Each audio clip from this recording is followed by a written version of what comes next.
What's up, everybody? Welcome into another edition of Crush City Territory. I'm Chandler Rome, joined as always by Tyler Stafford. Now 48 hours before I get into an airplane and go to West Palm Beach to officially kick off the 2026 Astros season. The Astros pitchers and catchers will report on Tuesday. Their first workout is on Wednesday. Wednesday is the first day that reporters will have access to the team's facility.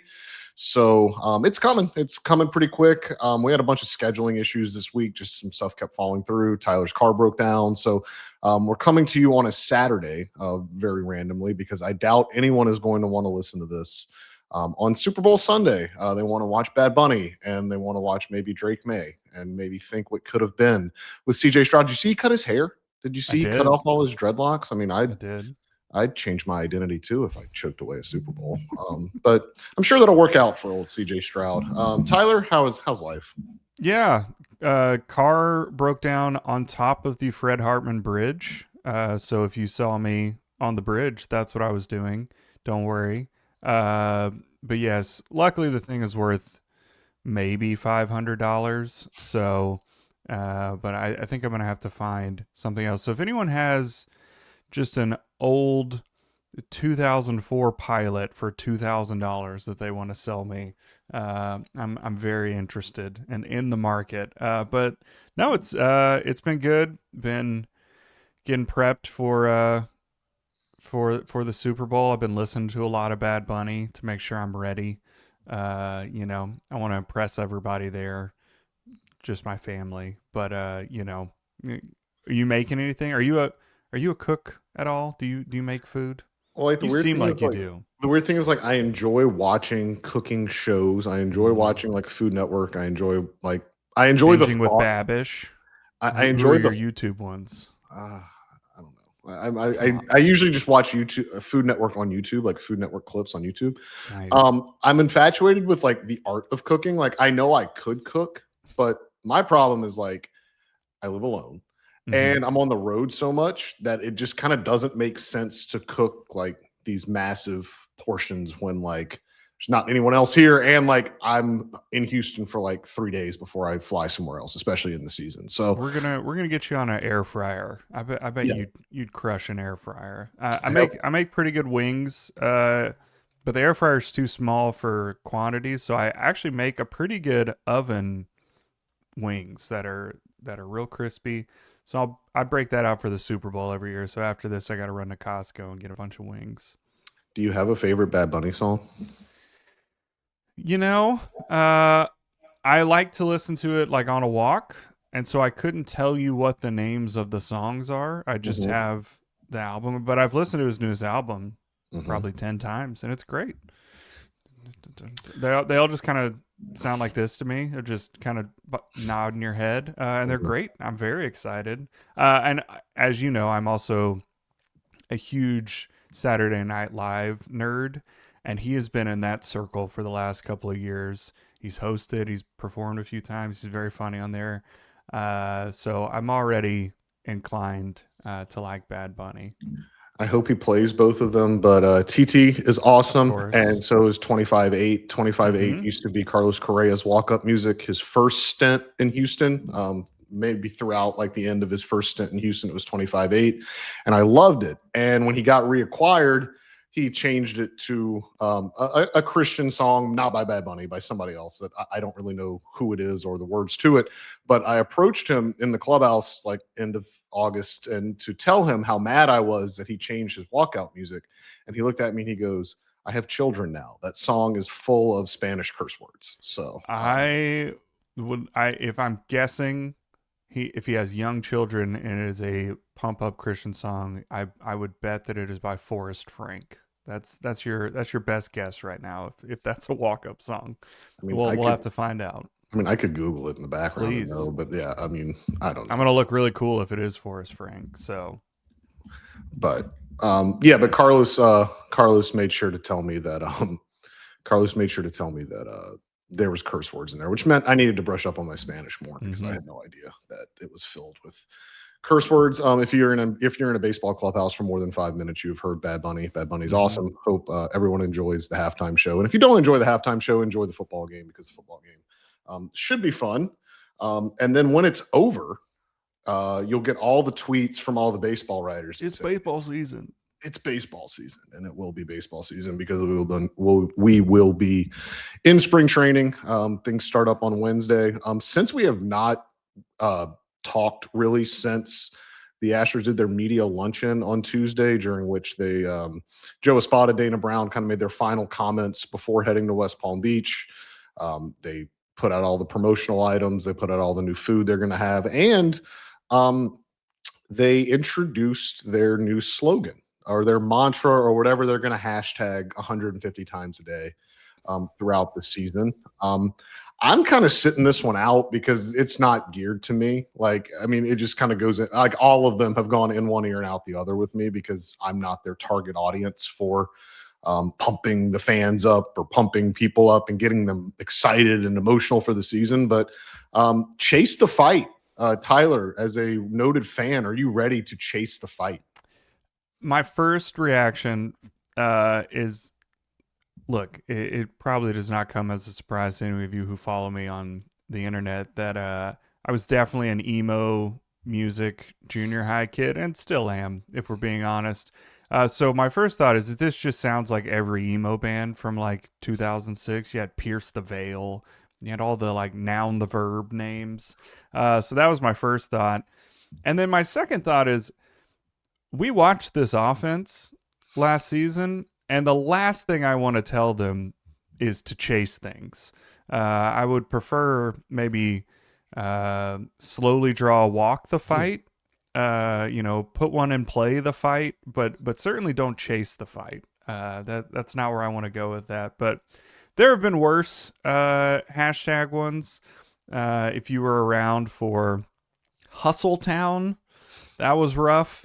Which, of course, I pronounced like Bridgerton. So the whole year I was like Hustleton, which was fun. But there are worse ones. But yeah, I'm not jumping out of a seat to chase the fight. But look, you got to come up with one of these every year. You're gonna have rough ones at some point.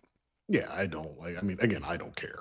It's not. Again, it's not a target to me. Like, I'm not their target audience, so it doesn't really matter what I think. I think it's kind of. I do think it's a little humorous that somehow, like, they are now going to be portrayed as these plucky, scrappy underdogs. Like, and when they've been to the playoffs 8 of the past 9 years, and they're the closest thing that the American League has to a dynasty. They're in a year's time, they've transformed into the plucky underdogs that are just going to chase the fight and bring their lunch pails to work, and grit and heart and all that stuff. And hey, then maybe they'll end up making the playoffs. But it's interesting diversion. But again, they were second in the league and second lowest in the league in outside the zone swing percentage. So right behind the Rockies. So yes, chasing the fight is not what I want from the Astros this season. Nonetheless, they will chase the fight, and it remains to be seen which members of the Astros will chase the fight. Before we really get into kind of more granular stuff that Joe Espada and Dana Brown discussed with us on Tuesday, give you a little bit of what I know, the latest on the Astros trade pursuits. What I can tell you in conversations within the last 48 to 72 hours is the talks have intensified. Is that there appears to be some pretty direct motivation, and it appears to be now that things are gaining some momentum. I have only heard Isaac Paredes being talked about as among those, what they're gaining momentum in. He is the guy that I keep hearing is, the one that is being sought after the most. I've heard as many as 5 teams have shown legitimate and aggressive interest in Isaac Paredes. There are 2 that I'll be willing to share, but I want to stress that just because I say these 2, it doesn't mean that it's going to get done with these 2 teams. That they've got other teams interested.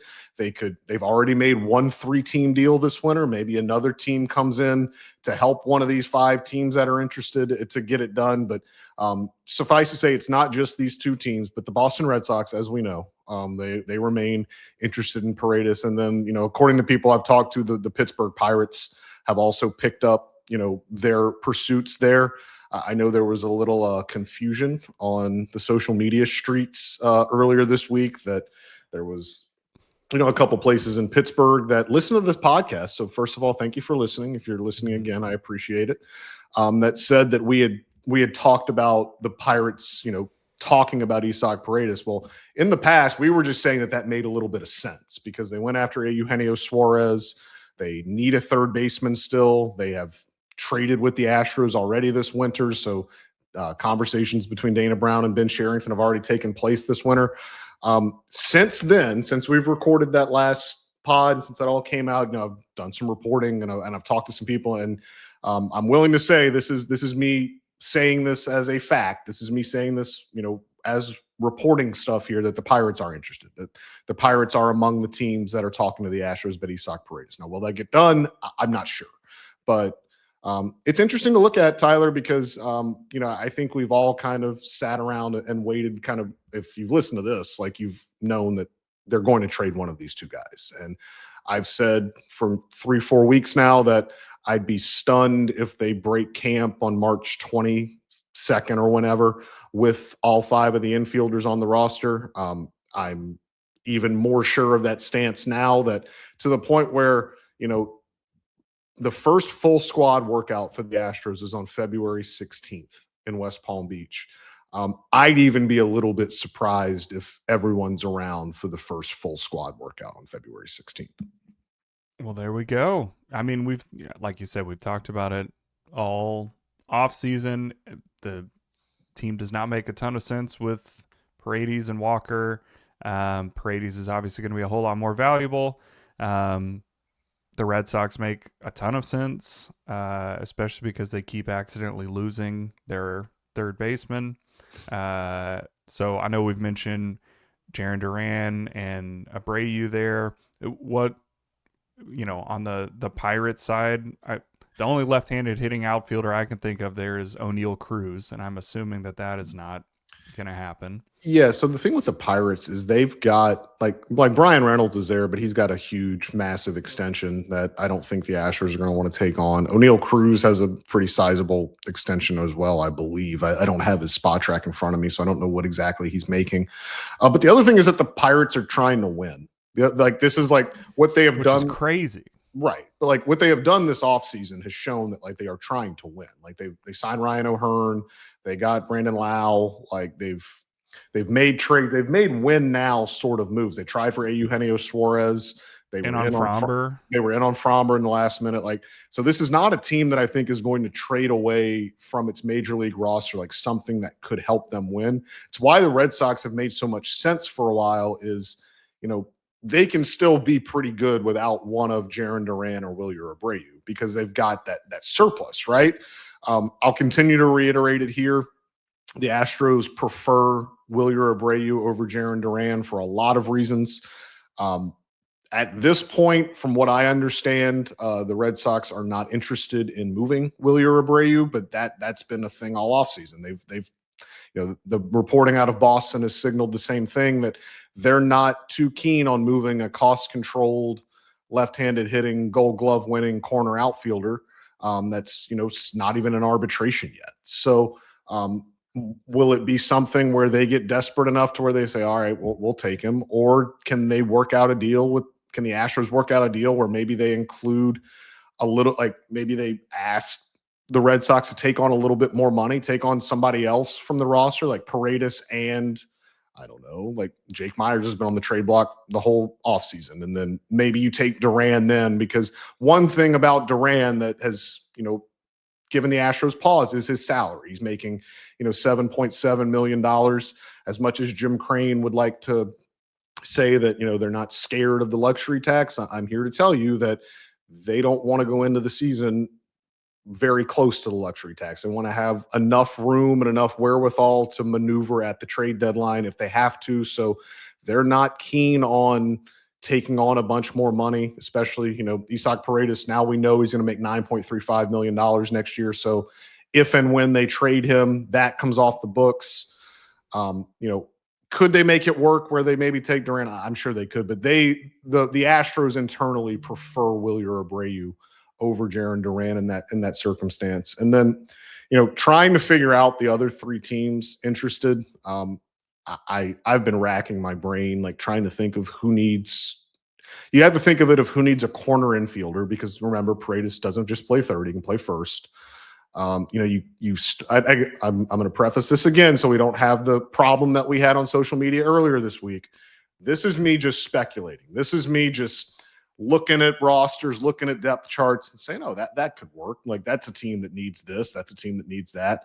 I've thought about the Guardians for a very long time. Like, they haven't done anything this offseason.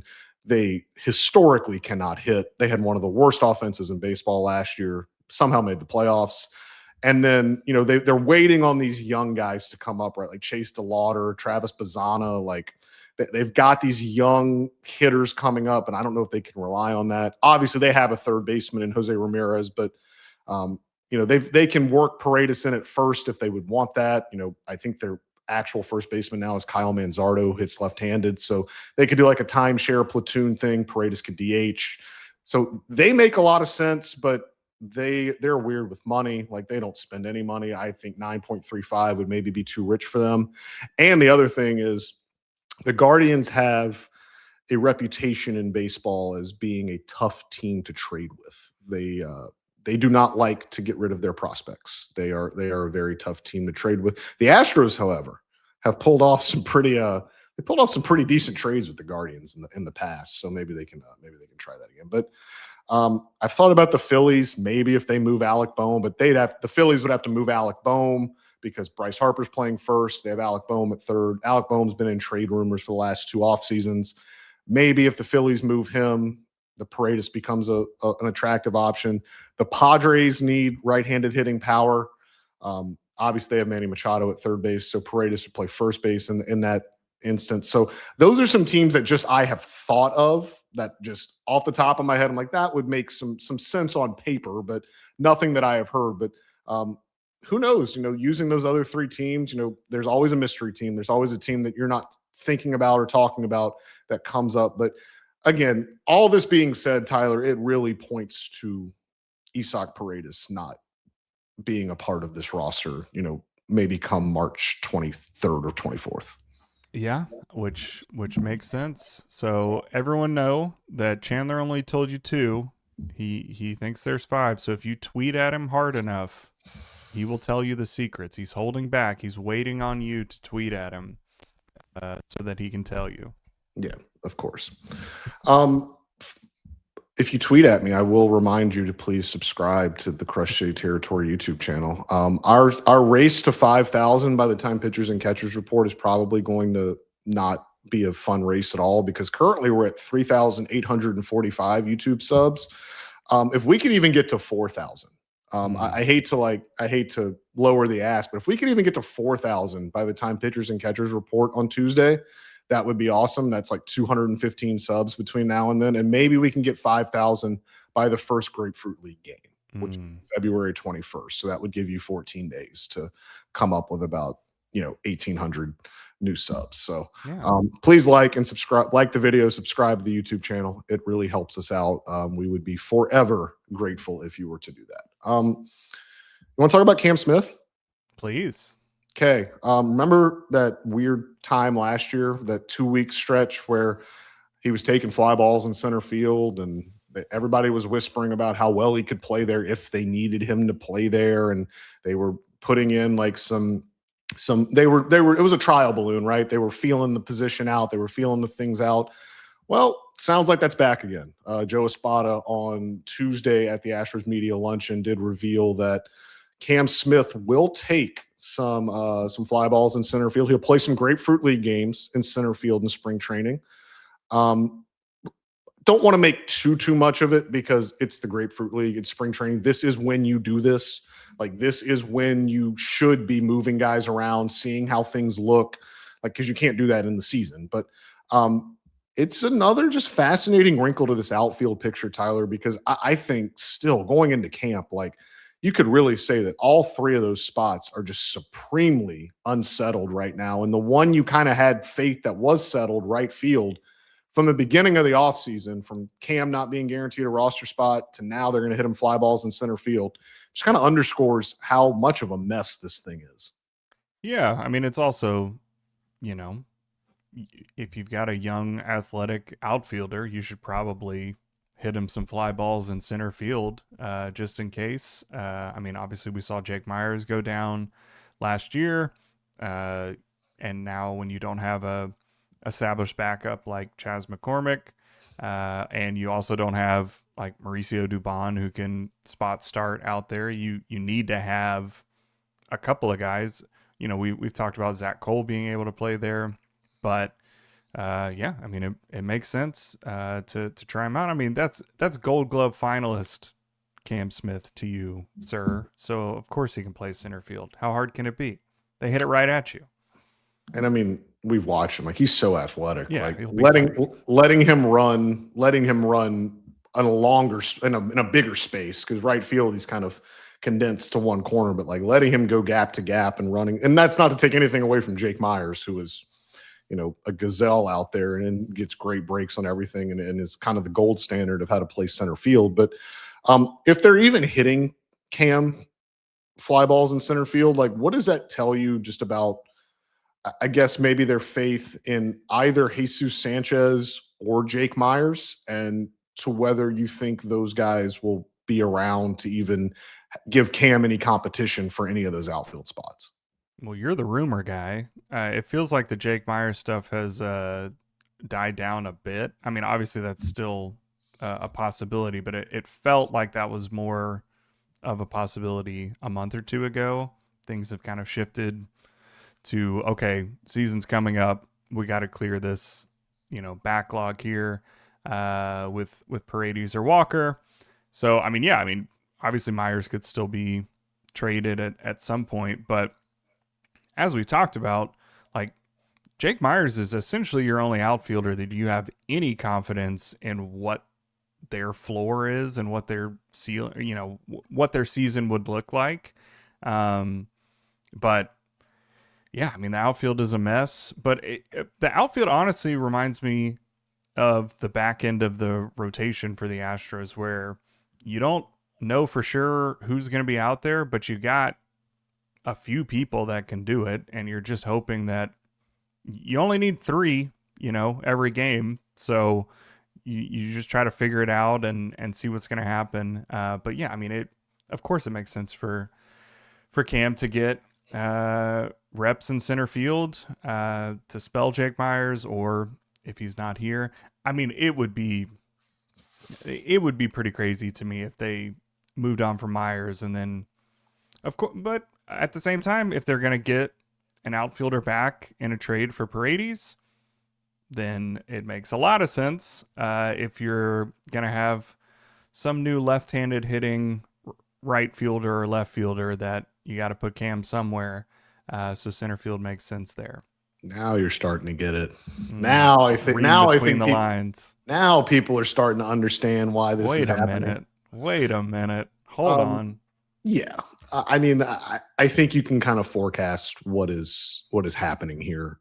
Dana Brown has made no bones about it that they are trying to acquire another left-handed hitter, in whatever means that is.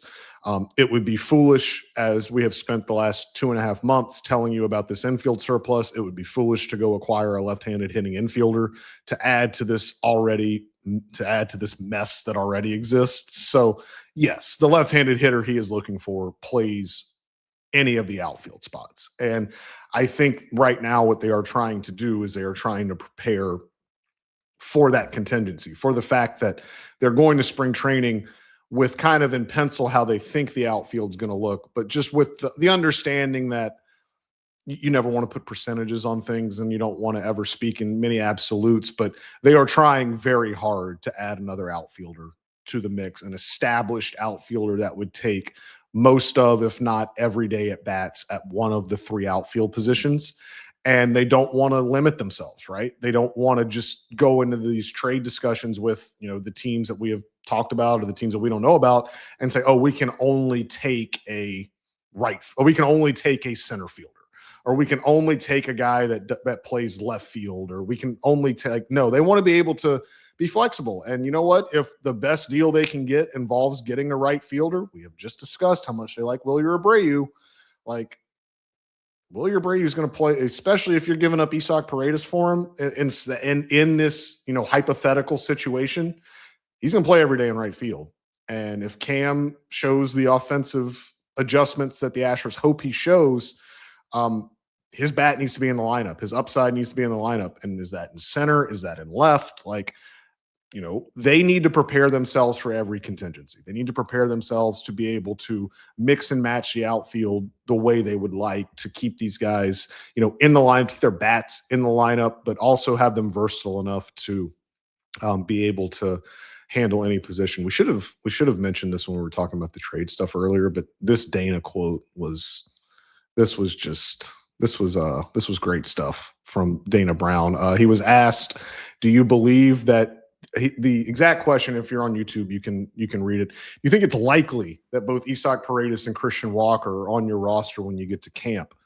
The reply from Dana Brown: right now, both of them are still a part of our roster, and we have plans for both of them to play.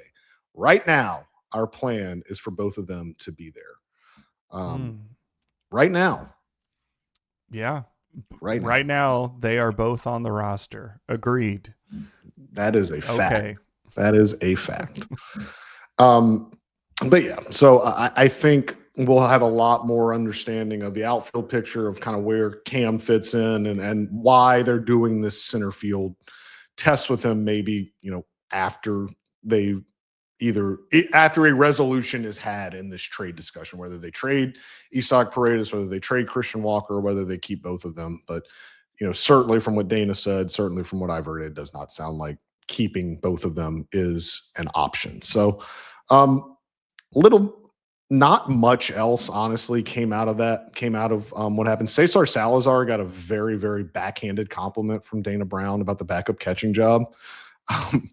Essentially, Dana was asked if they were still looking for backup catching, if that was still something that they were pursuing.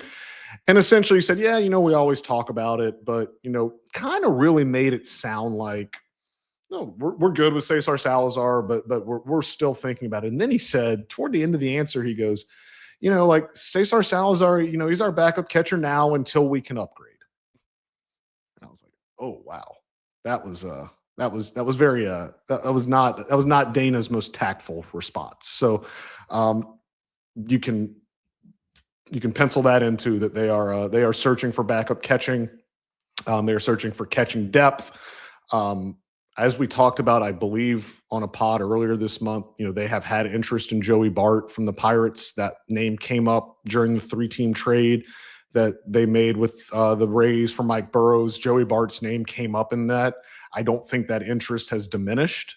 So again, maybe a little more fuel to some of the Pittsburgh discussing Paredes with the Astros. That's a name you could think about. Obviously, they would need more than Joey Bart to get Isaac Paredes, but that could be a way to improve the backup catching. But it's clear that they want to improve backup catching. It's been written. I've written it. We've all, everyone that covers the team has written it, that they are kind of worried about Cesar Salazar playing too much. Because really, and I think this is instructive to kind of think about how the division of playing time is. Yainer Diaz isn't Cal Raleigh, and for a number of reasons, right? Obviously, hot take. But Cal Raleigh plays every day. Cal Raleigh is, I'll pull up his baseball reference now. I should have had this pulled up, but Cal Raleigh catches an insane amount, is behind the plate for an insane amount of time. He, last year, if I can get it right, he started 119 games and appeared in 121 games at catcher last year. Cal Raleigh's backup doesn't have to do much. It's catch once every 7 or 8 days. He's going to hit for himself at all times. He's going to DH. If you're Cal Raleigh's backup on the Mariners roster, you can kind of just Cesar Salazar would fit in that role, right? Like he very well liked in the clubhouse, like would do very, very well in that role where he has to play occasionally, but it's not one of these he's going to have to play, on a maybe every third or fourth day basis. Like Cal Raleigh's running out there pretty routinely. That's not really the case with Yainer Diaz, or at least he's not been treated as such. And I don't know whether that was because Victor Caratini just outperformed his career for the 2 years he was here. They realized that they had that and they felt more comfortable playing him more.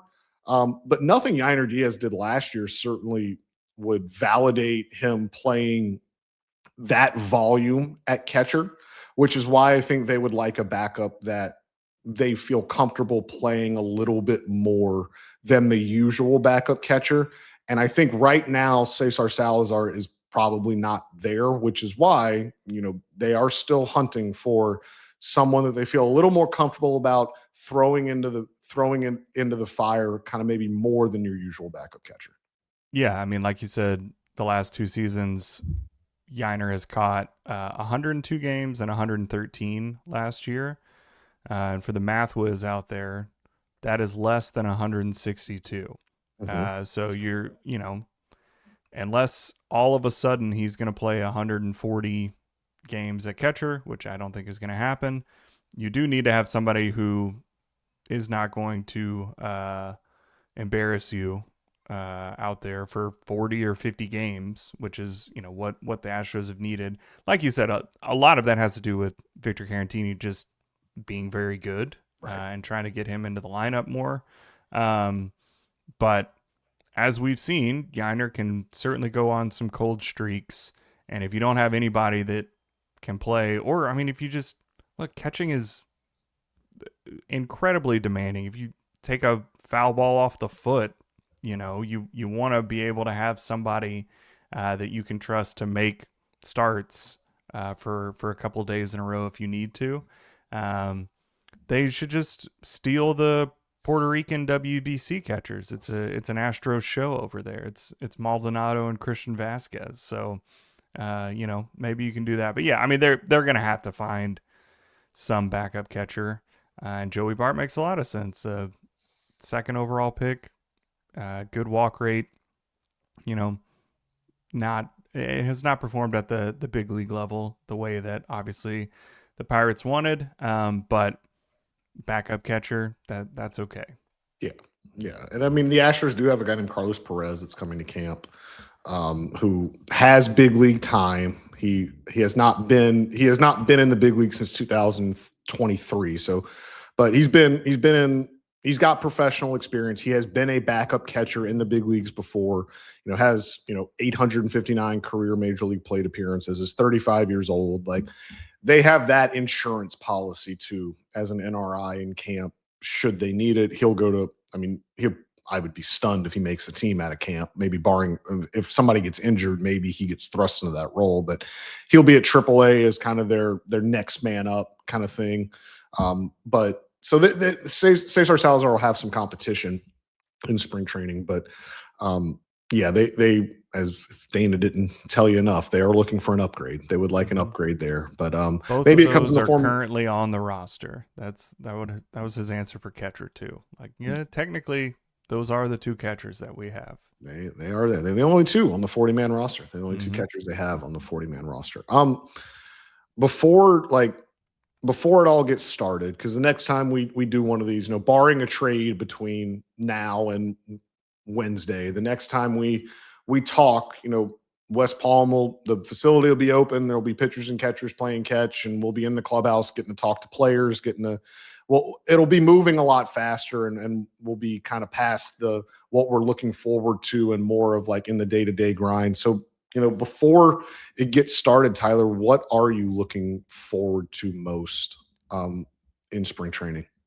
Baseball, baby. That's what I'm looking forward to. I'm excited to see that in general. I'm very excited to see all of the new pitchers that the Astros have acquired. Spring training games, you're only going to see them for a couple innings at a time, but that works out because they have a lot of pitchers that they need to roll through. I'm excited to see some of the guys that were hurt at the end of last year. I'm excited to see Hader pitch again. I don't want to see him pitch too much, but I do want to see him throw a 97 mile an hour sinker at some point and just go, okay, he's good. Let's get to opening day. I am also excited to see the return of Jose Altuve, the second baseman. So we had that whole storyline to look at last year, and then the outfielders, just to figure out what is going to happen with all of that there. But yeah, I mean, a lot of pitching stuff is going to be really exciting to watch. I mean, there's like 6 or 7 new guys that you can look for and you haven't seen pitch. So I'm looking forward to seeing that. What about you? Getting tan out there? What are you going to be doing? Tan will be nice. Bole will be great. Bole is a wonderful establishment that needs to expand its footprint beyond, the South Florida area. It's basically like just health food. Like it's like a health food Chipotle, but not as Mexican forward. It's like bowls and great salads and things like that. So I'm looking forward to Bole. Looking forward to Bagel Boys in Jupiter. Great bagel spot in Jupiter. Looking forward to Sarah's Kitchen in Palm Beach Gardens. Okay. The best breakfasts you can get while you're in Florida for spring training. Looking forward to the Brass Tap. They have great burgers. They serve pitchers of beer with Ziploc bags of ice, and they put the Ziploc bag of ice in the pitcher of beer, and that's how they keep the pitcher of beer cold. Highly recommend. I'm not sure that I want Ziploc bags in my drinks, but more power to you. Brass Ring. I'm sorry, I got the name right. It was Brass Ring. Brass Tap is a good name. Let's open that up here. Sure, but Brass Ring. Go get the burgers are great, and also get the Ziploc bag of ice on a pitcher of beer. That's what you need. On the field, I'm looking forward to. I honestly, like, this is going to sound very weird. Like, I have kind of a singular focus. I'm very much looking forward to the whole Tetsuya Imai experience. Just everything about it, because it's so new and it's something that they have never had to do before. And I thought what Josh Miller said on the last time we talked, Tyler, I thought him comparing it to a college guy coming out of the draft, like, I thought that was a very interesting way to comp it. And it certainly is something that's done in every organization, right? Like you get a guy that pitches only on Friday nights every week, pitches once every 6th day, and then you get him into the big leagues or like in a professional setting, and it's different.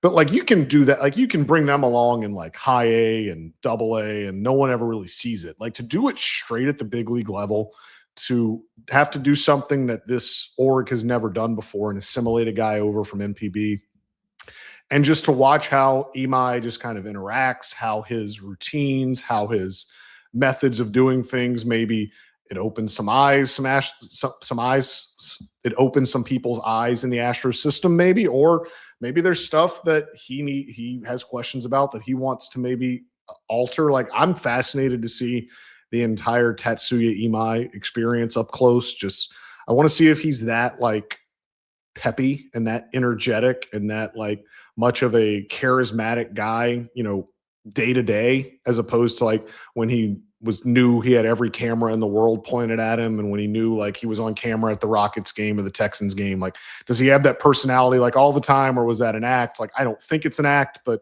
it'll be fun to just see that whole experience, just see something new. Because and the other thing I'm looking forward to most, and it kind of dovetails into Imai, is like, there's so often, this will be my 8th spring training covering them, and so often you'll go, especially in the last 8 years, and you've been able to just kind of say the opening day roster like without much like issue. Like, you've gone in like, oh, like they have 2 bullpen spots that are open, but those 2 guys probably won't last the first 2 weeks of the season. It's basically just like, go to West Palm, hope nobody gets hurt, and then exactly who's going to run out there on opening day. They have so many new faces. They have coaches that are new. They have players that are new. They have pitchers that are new. Like, there's so much newness here, and there's so much urgency too, given that, the GM's in the last year of his deal, the manager's in the last year of his deal.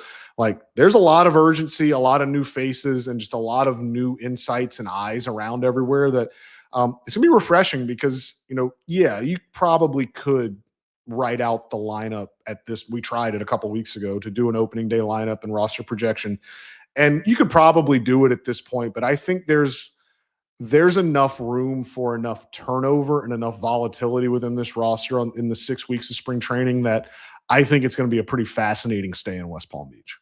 Yeah, I call that astral projection. Trying to figure out what the like astral projection. We're all aware. Don't worry about it. We'll look it up later. Yeah, I mean it's as people who cover the team, it's exciting to have storylines. I mean, even last year we were talking about like, what are we going to talk about? And then all of a sudden they decided Altuve plays left field and Cam Smith is a right fielder and he's going to make the opening day roster. So there's stuff that comes up, and there's also going to be one of the pitchers that we've talked about is going to go out and throw 15 innings and strike out 24 people, and we're going to be like, oh, look at this guy. So yeah, I mean it's exciting. I can't wait for you to stress over who are these random people on backfields and try to figure out who they are and names to faces and all of that. Who was it last year that you were saying you were talking to before you realized who? I can't remember. You told a story. It may have been AJ Blueball, honestly. I think it may have been AJ Blueball, but I knew what he looked like. But yeah, I mean, there's some days where like, and it's interesting too because they'll come up and like, especially like the non-roster guys or like the guys from another org will like come up to the media and like introduce themselves, and you don't want to be that. Like if you don't hear the name or if you haven't put a face to a name, like you've got to sit there and like have a conversation for like 5 or 10 minutes, and you're going through your head like, all right, who is this guy? Like, who is he? Like, where did he come from? Where did they get him? You're like trying to sneak a look at his nameplate at his locker, but sometimes like they'll come up to you in the middle of the clubhouse and like you'll have a 5 or 10 minute conversation, and they'll have told you their name at some point, and then you'll be like, I have no idea who that was, and I have to go look back. And yeah, that is genuinely, that is like the first 2 weeks of camp when they have all like 70 guys in the big league clubhouse and it's crowded, and you're just like, you're turning around and you're seeing faces that you have no idea who they are. So it's always fun though. It's fun to get to know new people. It's fun to see new people, and always fun to have new blood, if you will, new blood around. So we'll have that in West Palm Beach. We'll have a lot of stuff there. Once we do get to West Palm Beach, or once I get to West Palm Beach, we're going up to 3 times a week. So we will be back to doing these 3 times a week. Let's hope that the Astros give us enough stuff to talk about to survive 3 times a week, especially in spring training. They did it for us last year, thankfully. So we're counting on that again from them. Josh Reddick will obviously be back with us too. So starting next week, 3 pods a week here on Crush City territory. As always, you can follow me on X at Chandler_Rome. You can follow Tyler at Tyler C. Stafford. Please rate and review us on Apple and Spotify. Please subscribe to the YouTube channel so you can get notified anytime we post a new video. As I said, we will be boots on the ground Monday night in West Palm Beach, but everything doesn't start till Wednesday. So again, barring a trade between, we recorded this on Saturday afternoon. So barring a trade between Sunday and Tuesday, you'll hear from us again on Wednesday after the first day of pitchers and catchers, when we'll have talked to a lot of people and we'll have a lot of stuff to share. But until then, thank you for listening. Enjoy the Super Bowl, enjoy Bad Bunny, and get ready for baseball season. Bye.